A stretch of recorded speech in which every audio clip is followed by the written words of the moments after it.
Greetings everyone and welcome. In this podcast, we examine why Uganda's campaign team for Dr. Olara Otunnu's bid to become the next United Nations Secretary General was delayed in the traveling to New York and what officials have said about the issue.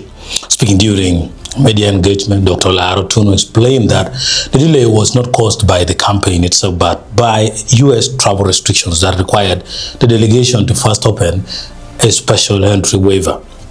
According to Dr. Otunnu, Uganda, alongside South Sudan and the Democratic Republic of Congo, had been affected by U.S. Ebola-related travel restrictions. As a result, members of the Ugandan delegation could not immediately travel to New York to participate in campaign engagements alongside other candidates. It revealed that officials had petitioned authorities in Washington to grant the team an entry waiver.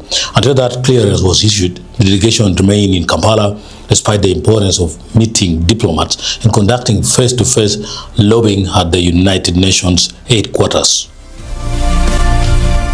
Now, first, let me say, just in terms of explaining things, why is our team still in Kampala when the process of selecting the Secretary General has already started?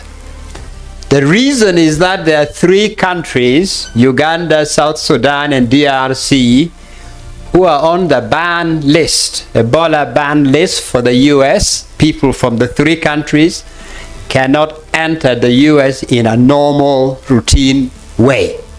So we've had to cool our heels here, discussing with Washington and petitioning for a waiver to make it possible for us to leave Kampala and go to the US.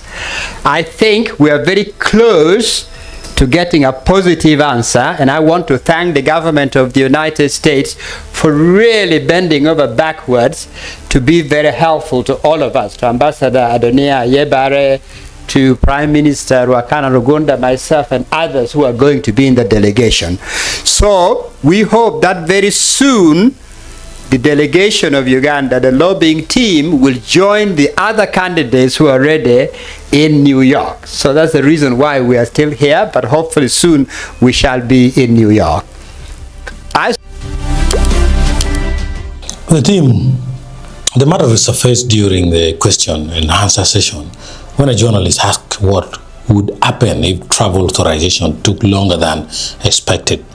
The journalist questioned whether the campaign had a plan B in case the delegation failed to secure timely entry into the United States. As you said, you cannot get to the US, but also the current US government, it's very unpredictable. It can tell you A today and it does B tomorrow. So, you are not sure when you are going to get to New York and start campaigning vigorously. What's your plan B and C and D if you don't get an opportunity to be in New York in the next couple of weeks? The second question is,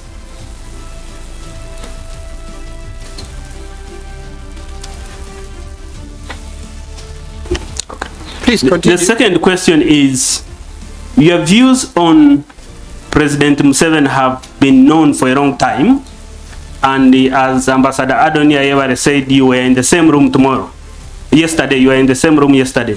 How do you feel about the President Museveni, and do you think that he has genuine support for you? Finally, the United Nations is about human rights, peace and development. Can you comment about the state?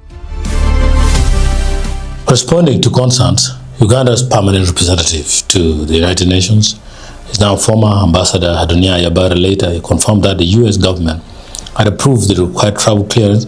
He assured journalists that the delegation would arrive in New York before the end of the week and continue its campaign activities. I think it was John Brasher who talked about the US. I think we already got the clearance to travel. We already got the clearance. I think by the end of this week, we will be in New York to engage the member states, and I think the straw polls are an indicator. They are not really, and every candidate got a negative vote from the P5. So it's the race is wide open. The travel delay came at a critical stage of the race, where candidates compete for support from member states through intensive diplomatic engagements and meetings at the UN headquarters. Any postponement can reduce opportunities to directly present a candidate's vision and build momentum. Dr. Otunnu's campaign has faced significant challenges in the competitive contest for the UN's top job. Despite the setback caused by travel restrictions, Ugandan officials remain hopeful that direct engagement with diplomats in New York will strengthen the country's effort as the selection process continues.